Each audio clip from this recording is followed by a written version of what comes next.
سلامونه او وخت مو بخیر.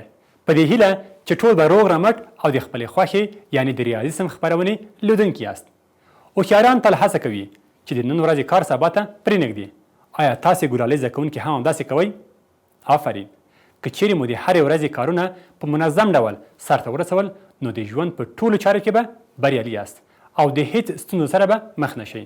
دا چې د یولسم ټولګي درسونه مو لوګاریتم ته رسېدلي دي نو په دې خپرونې کې په یوې داسې موضوع بحث کوو چې ستاسو لپاره ډېره مهمه ده. پوهیږئ چې ولې؟ دا ځکه چې هر کال د کانکور په ملي ازموینه کې د همدې موضوع څخه ډېرې پوښتنې راځي. که مو لږ پام کړی وي نو حتما به پوه شوي یئ چې د کومې موضوع په اړه خبرې کوم. همداسې نه ده؟ ډېر عالي. د لوګاریتم کرکترستیک او مانتیس درته یادوم چې په لوګاریتم کې د خورا مهمو موضوعګانو څخه شمیرل کیږي. نو لومړی به د زده کړې موخې په ګډه وګورو. د زده کړې موخې زده کوونکي به د درس تر پای وکولی شي چې د لوګاریتم کرکترستیک محاسبه کړي. د جدول په مرسته د لوګاریتم مانتیس پیدا کړای شي. ګرانو زده کوونکو، اوس نو په دې پوه شو چې په دې خپرونه کې په کومه موضوع باندې غږیږو. پام مو وي چې دا درس زموږ او ستاسې لپاره ډېر مهم دی. نو خپرونه راسره تر پایه وګورئ او ګټه ترې واخلئ. ښه نو، ستاسې په اند د لوګاریتم د کرکترستیک او مانتیس د پیدا کولو لپاره باید زموږ او ستاسې کوم موضوعات زده وي؟ هو، لکه څنګه چې تاسې وویل باید د عددونو په علمي شکل لیکل مو زده وي. ښه نو، چې داسې ده کولی شئ چې یو پوره او یا هم اعشاري عدد په علمي شکل ولیکئ؟ فکر مه کوئ، یوازې زموږ ملتیا وکړئ، په دې ټولو موضوعاتو به پوه شئ. نو ځو او موضوع په ګډه ګورو. د یو عدد لیکل په علمي شکل. که چیرې ایکس یو مثبت حقیقي عدد وي، علمي شکل یې له اس ضرب د لس په توان د ان څخه عبارت دی چې اس لوی او مساوي له یو او کوچنی له لس او ان تام عدد دی. یعنی د دې قاعدې په مرسته موږ او تاسې کولی شو چې یو عدد په علمي شکل ولیکو. ګرانو زده کوونکو، یوازې دا نه چې موږ او تاسې د دې قاعدې څخه په لوګاریتم کې ګټه اخلو، بلکې د فیزیک او کیمیا په ځینو محاسباتو کې ترې هم کار اخیستل کیږي. نو پکار دا ده چې دا قاعده زده کړو او د محاسبو په ساده کولو کې ترې ګټه واخلو. اوس به د همدې موضوع اړوند یو مثال حل کړو. مثال، لاندې عددونه په علمي شکل ولیکئ. غواړو چې د عددونه په علمي شکل باندې ولیکو. پوهیږو چې چیرې یو حقیقي عدد راکړل شوی وي نو علمي شکل یې ایکس مساوي اس ضرب د لس په توان د ان دی، چې په دې ځای کې د اس عدد باید د یو څخه لوی یا مساوي وي او د لس څخه باید کوچنی وي. په همدې ډول ان یو تام عدد دی. لومړی غواړو چې د 2000 عدد په علمي شکل ولیکو. نو لیکو چې 2000 مساوي کیږي له 2000 د زر، چې دا مساوي کیږي له 2000 د لس په توان د درې سره. لیدل کیږي چې 2 لوی او مساوي له یو څخه او کوچنی د لس څخه دی او همدارنګه 3 هم یو تام عدد دی. د دې لپاره چې په کم وخت کې ډېرې مثالونه حل کړای شو نو باید د عددونو په علمي شکل لیکلو لپاره له دې طریقې څخه ګټه واخلو. راځئ چې همدا د 2000 د عدد علمي شکل یو ځل بیا لاسته راوړو. په دې ډول ولیکو چې 2000.0. اوس نو د اعشار علامه کیل لوري ته په دې ډول انتقالوو چې د اعشار د علامې څخه کیل لوري ته یو رقم باید پاتې شي او دا رقم باید صفر نه وي. یعنې په دې عدد کې د اعشار علامه 3 خانې کیل لوري ته انتقالوو او څو خانې مو د اعشار علامه انتقال کړه. نو باید د لسو عدد توان د همدې خانو په اندازه ولیکو چې 2000 مساوي 2 ضرب د لس په توان د 3 کیږي. د 15314 عدد په علمي شکل د لیکلو لپاره بیا هم کولی شو چې 15314.0 په ډول ولیکو.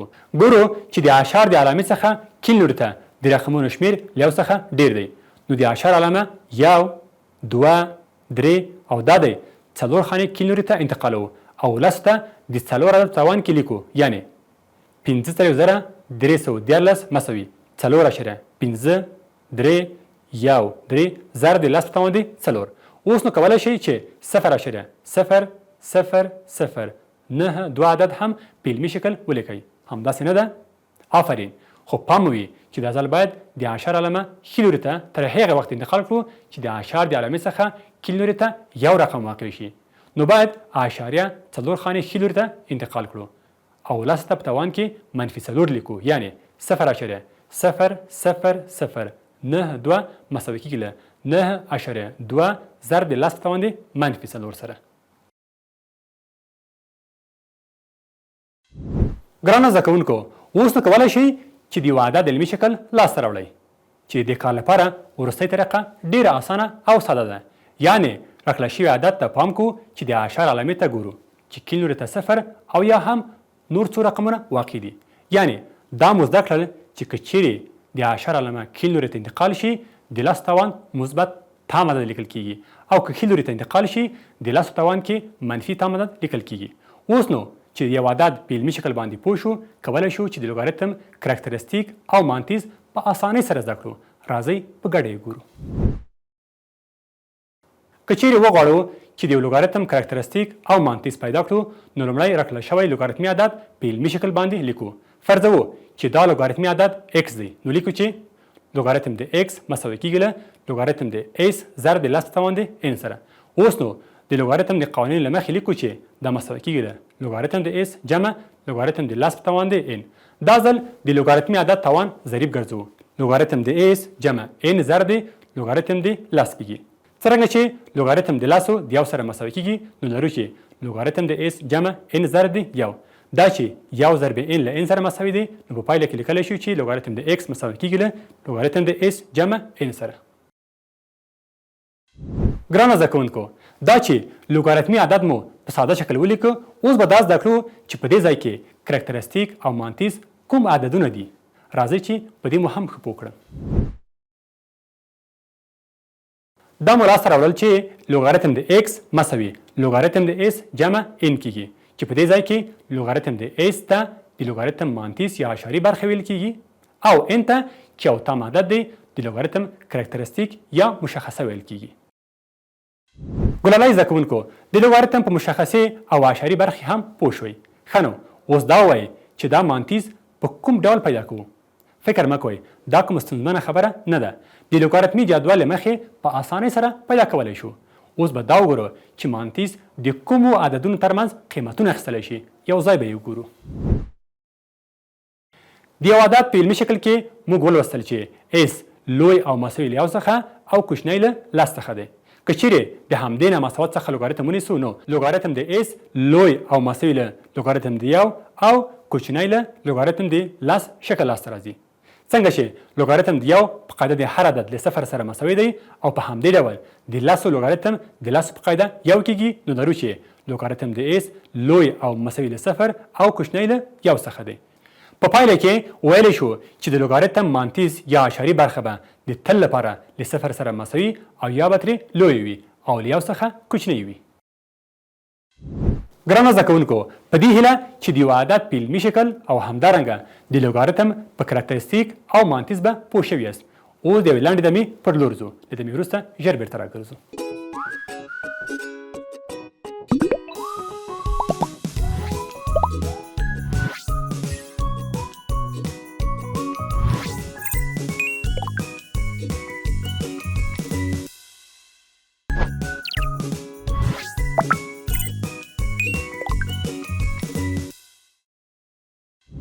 قدرمنو لیدونکو، اوریدونکو او ګرانو زده کوونکو، بیا مې هم سلامونه او نیکې هیلې ومنئ.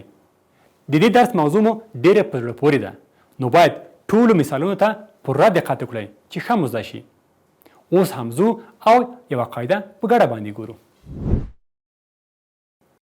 قاعده: که چیرې د یو لوګاریتمي عدد صحیح برخه د 0 خلاف وي، نو د کرکترستیک د پیدا کولو لپاره یې د صحیح برخې د رقمونو د شمیر څخه یو تفریقه وو. ګرانو زده کوونکو، د دې قاعدې په مرسته موږ او تاسې کولی شو د یو لوګاریتم مشخصه په اسانۍ سره لاسته راوړو. ښه نو اوس یې اړوند مثال ګورو. مثال: د لوګ 896.5 کرکترستیک پیدا کړئ. غواړم چې د دې لوګاریتم کرکترستیک درته په دوو طریقو محاسبه کړم. په لومړۍ طریقه کې راکړل شوی لوګاریتمي عدد په علمي شکل لیکو چې لوګاریتم د 896.5 مساوي لوګاریتم د 8.85 ضرب د 10 په توان د 2 کیږي. د لوګاریتم د قوانینو په مرسته لیکلی شو چې دا مساوي کیږي له لوګاریتم د 8.85 جمع لوګاریتم د 10 په توان د 2. د لوګاریتمي عدد توان د لوګاریتم ضریب ګرځو چې دا مساوي کیږي له لوګاریتم دی 8.75 جمع 2 ضرب دی لوګاریتم دی لاس. پوهیږو چې لوګاریتم دی لاس د یو سره مساوي کیږي، نو دا مساوي کیږي له لوګاریتم دی 8.75 جمع 2 ضرب دی یو لاس راځي. دا چې یو ضرب 2 له 2 سره مساوي کیږي، په پایله کې لوګاریتم دی 8.75 مساوي کیږي له لوګاریتم دی 8.75 جمع 2 سره، چې دا صحیح برخه 2 د لوګاریتم د کرکترستیک څخه عبارت ده. په دویمه طریقه کې د راکړل شوي لوګاریتمي عدد د صحیح رقمونو شمیر معلومو. لیدل کیږي چې په لوګاریتم دی 8.75 کې د صحیح یا پوره رقمونو شمیر 3 دی. نو د کرکترستیک د پیدا کولو لپاره د صحیح رقمونو د شمیر څخه یو تفریقو. نو لیکو چې کرکترستیک مساوي کیږي له 3 منفي 1 چې دا مساوي کیږي له 2 سره. ګلالای زده کوونکو، ستاسې پان کومه طریقه اسانه وه؟ آفرین، که پام مو کړی وي دواړه طریقې ډېره اسانه او ساده وي. دا چې په دې لا ښه پوه شئ، یو بل مثال هم درته حلوو. مثال د لاندې لوګاریتمونو کرکترستیک لاسته راوړئ. د لوګاریتمونو د کرکترستیک د پیدا کولو لپاره له دې فورمول څخه ګټه اخلو چې کرکترستیک مساوي کیږي له د صحیح رقمونو شمیر منفي 1. په لومړي قدم کې ګورو چې په لوګاریتم د 1023.4 کې د لوګاریتمي عدد د پوره برخې د رقمونو شمیر 4 دی. نو لیکو چې کرکترستیک مساوي کیږي له 4 منفي 1 چې دا مساوي کیږي له 3 سره. په همدې ډول په لوګاریتم د 99.8 کې د لوګاریتمي عدد د صحیح برخې د رقمونو شمیر 2 دی. نو د کرکترستیک د پیدا کولو لپاره له 2 څخه یو کمو چې کرکترستیک مساوي کیږي له 2 منفي 1 چې دا مساوي کیږي له 1 سره. او په پای کې لیدل کیږي چې په لوګاریتم د 15 میلیونه کې لوګاریتمي عدد پوره عدد دی، یعنی د اعشار علامه پکې نه ده راغلې. نو د کرکترستیک د پیدا کولو لپاره ګورو چې د صحیح رقمونو شمیر یې څو دی. دا چې 5 ته 6 صفرونه ایښودل شوي دي، نو ویلی شو چې د پوره یا صحیح برخې د رقمونو شمیر یې 7 دی، چې کرکترستیک مساوي کیږي له 7 منفي 1 چې دا مساوي کیږي له 6 سره. څنګه مو خوښه ده چې د خپرونې په دې برخه کې په یو داسې مثال کار وکړو چې په هغه کې د لوګاریتمي عدد صحیح برخه 0 وي. نو زو او مثال په ګډه ګورو. مثال د لاندې لوګاریتمونو کرکترستیک پیدا کړئ. دا ځل ګوره چې په دې لوګاریتمونو کې لوګاریتمي عددونه د واقعي اعشار کسر په شکل راکړل شوي دي، یعنی صحیح برخه یې 0 ده. نو د مانتیس د پیدا کولو لپاره باید د اعشار علامه ښي لوري ته انتقال کړو. لومړی به د لوګاریتم د 0.0004 کرکترستیک محاسبه کړو. نو لیکو چې لوګاریتم د 0.0004 مساوي کیږي له لوګاریتم د 4.1 ضرب د لاس په توان د منفي 4 سره. اوس د دې لوګاریتمي افادې څخه بیل لوګاریتم نیسو چې دا مساوي کیږي له لوګاریتم د 4.1 جمع لوګاریتم د لاس په توان د منفي 4 سره. منفي 4 د لوګاریتم ضریب ګرځو چې دا مساوي کیږي له لوګاریتم د 4.1 منفي 4 ضرب د لوګاریتم د لاس سره. پوهیږو چې لوګاریتم د لاس له 1 سره مساوي کیږي، نو دا مساوي کیږي له لوګاریتم د 4.1 منفي 4 ضرب د 1. په پایله کې لوګاریتم د 0.0004 مساوي کیږي له لوګاریتم د 4.1 منفي 4 سره. په پایله کې ویلی شو چې کرکترستیک یې له منفي 4 څخه عبارت دی. په همدې ډول د لوګاریتم د 0.005 مشخصي لپاره راکړل شوی لوګاریتمي عدد په علمي شکل بدلو، یعنی لوګاریتم د 0.005 مساوي کیږي له لوګاریتم د 15 ضرب د لاس په توان د منفي 3 سره. اوس د لوګاریتم د یوې ځانګړتیا له مخې کولی شو چې د دواړو عددونو بېلابېل لوګاریتم ونیسو او د جمع په حالت کې ولیکو چې دا مساوي کیږي له لوګاریتم د 15 جمع لوګاریتم د لاس په توان د منفي 3 سره. اوس د لوګاریتمي عدد توان د لوګاریتم په ضریب کې لیکو چې دا مساوي کیږي له لوګاریتم د 15 منفي 3 ضرب د لوګاریتم د لاس. څنګه چې د لاس لوګاریتم له 1 سره مساوي دی، نو دا مساوي کیږي له لوګاریتم د 15 منفي 3 ضرب د 1 سره. د ساده کولو وروسته په پای کې لیکو چې لوګاریتم د 0.005 مساوي دی له لوګاریتم د 15 منفي 3 سره. نو ویلی شو چې کرکترستیک یې له منفي 3 سره مساوي دی. ښه نو اوس دې لوګاریتم ته پام وکړئ. آیا د کرکترستیک پیدا کول کومه غټه خبره ده؟ آفرین، ما ویل چې تاسې به حتما هم دا خبره کوئ. ښه نو چې داسې ده، راځئ چې پیدا یې کړو. لوګاریتم دی 0.000000 شپږ دا مساوي کیږي له لوګاریتم دی 6.0 زر دی لس په توان دی منفي شپږ سره. اوس د دې عدد څخه بیل لوګاریتم نیسو چې دا مساوي کیږي له لوګاریتم دی 6.0 جمع لوګاریتم دی لس په توان دی منفي شپږ سره. منفي شپږ د لوګاریتم ضریب ګرځو چې دا مساوي کیږي له لوګاریتم دی 6.0 منفي شپږ زر دی لوګاریتم دی لس سره. پوهیږو چې لوګاریتم دی لس د یو سره مساوي کیږي نو دا مساوي کیږي له لوګاریتم دی 6.0 منفي شپږ زر دی یو سره. نو له دې ځایه ویلی شو چې لوګاریتم دی 0.0000 شپږ مساوي کیږي له لوګاریتم دی 6.0 منفي شپږ سره چې د لوګاریتم کرکترستیک له منفي شپږ څخه عبارت دی. اوس به د مانتیس په هکله خبرې وکړو او دا به زده کړو چې د لوګاریتم مانتیس څنګه پیدا کولی شو. پوهیږو چې هر لوګاریتمي عدد له دوو برخو څخه جوړ شوی دی چې یوې ته یې صحیح برخه یا کرکترستیک او بلې ته مانتیس یا اشاري برخې ویل کیږي چې کرکترستیک به خپله د لوګاریتمي عدد له مخې ټاکل کیږي او مانتیس د لوګاریتمي جدول په اساس لاس راځي. اوس راځئ چې دا موضوع د مثال په حل سره لا واضح کړو.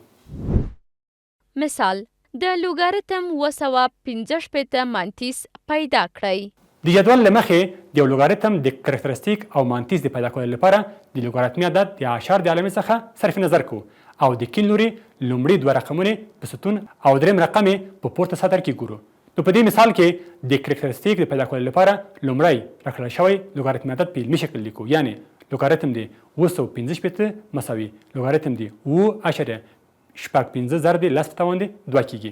له دې ځایه لیکلی شو چې لوګاریتم دی 0.15 جمع لوګاریتم دی لس په توان دی 2 سره. د ساده کولو وروسته لیکو چې دا مساوي کیږي له لوګاریتم دی 0.15 جمع 2 سره چې دلته لوګاریتم دی 0.15 مانتیس او 2 د کرکترستیک په نوم یادیږي. د لوګاریتم دی 0.15 د پیدا کولو لپاره د لوګاریتمي جدول څخه ګټه اخلو، یعنی اوس د جدول په کیل لوري کې 0.5 لټوو او د جدول په پاسنۍ کرښه کې 15 عدد ګورو. بیا نو د 0.5 څخه په افقي ډول او د 5 څخه په عمودي ډول حرکت کوو او د دواړو د طاقاتو ټکی لاسته راوړو. لیدل کیږي د سطر او ستون د طاقاتو څخه 8810 لاسته راغلل. نو په پایله کې ویلی شو چې لوګاریتم دی 0.15 مساوي کیږي له 0.883 سره. ګرانه زده کوونکو، د لوګاریتمي جدول په استعمال باندې پوه شوئ؟ ستونزمن خو به نه و؟ بلکل همداسې ده. د جدول له مخې په ډېره اسانۍ سره کولی شو چې د عددونو مانتیس پیدا کړو. دا چې په دې موضوع باندې لا ښه پوه شئ، یو بل مثال هم درته کاروم، ښه دقت وکړئ. مثال د لوګاریتم 2.0 کرکترستیک او مانتیس پیدا کړئ.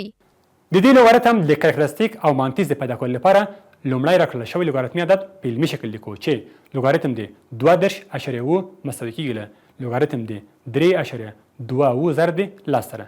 د لوګاریتم د قانون له مخې لیکلی شو چې دا مساوي کیږي له لوګاریتم دی 3.2 جمع لوګاریتم دی لس. دا چې د لسو لوګاریتم د لسو په قاعده له یو سره مساوي دی، نو لرو چې لوګاریتم دی 3.2 جمع یو. په دې ځای کې یو د لوګاریتم کرکترستیک بلل کیږي او همدارنګه لوګاریتم دی 3.2 ته مانتیس ویل کیږي چې د مانتیس د پیدا کولو لپاره د لوګاریتمي جدول څخه ګټه اخلو. اوس نو د 3.2 د عدد لوګاریتم داسې پیدا کړو چې 2 د جدول د کیل لوري په لومړي ستون کې او همدارنګه د ښي لوري لومړی رقم یعنی و د جدول په پورتني سطر کې ګورو. دا د غوښتل شوي عددونه مو لاسته راوړل.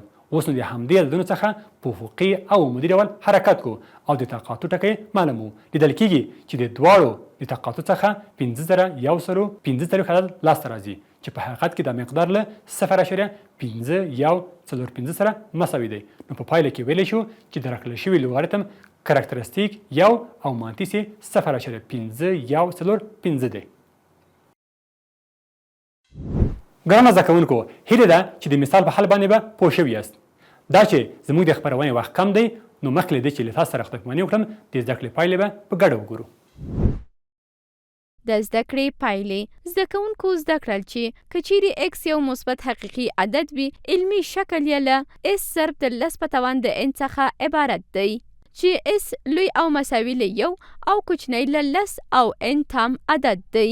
که چیرې د لوګاریتمي عدد صحیح برخه د 0 خلاف وي نو د کرکترستیک د پیدا کولو لپاره یې د صحیح برخې د رقمونو د شمیر څخه یو تفریقه وو. که چیرې لوګاریتم د x مساوي لوګاریتم د s جمع n وي، په دې ځای کې n د لوګاریتم د کرکترستیک او لوګاریتم s د مانتیس په نوم یادېږي. د لوګاریتم مانتیس د تل لپاره د 0 څخه لوی یا مساوي او د 1 څخه کوچنی وي. قدرمنو لیدونکو، اوریدونکو او ګرانو زده کوونکو، دا وه زموږ چمتو شوې خپرونه چې تاسو ته مو وړاندې کړه. تر بیا چې د یو نوې موضوع سره ستاسو په درنې خدمت کې حاضرېږم، تاسو ټول په مهربانه رب سپارم. الله مو مل او ملګری شه.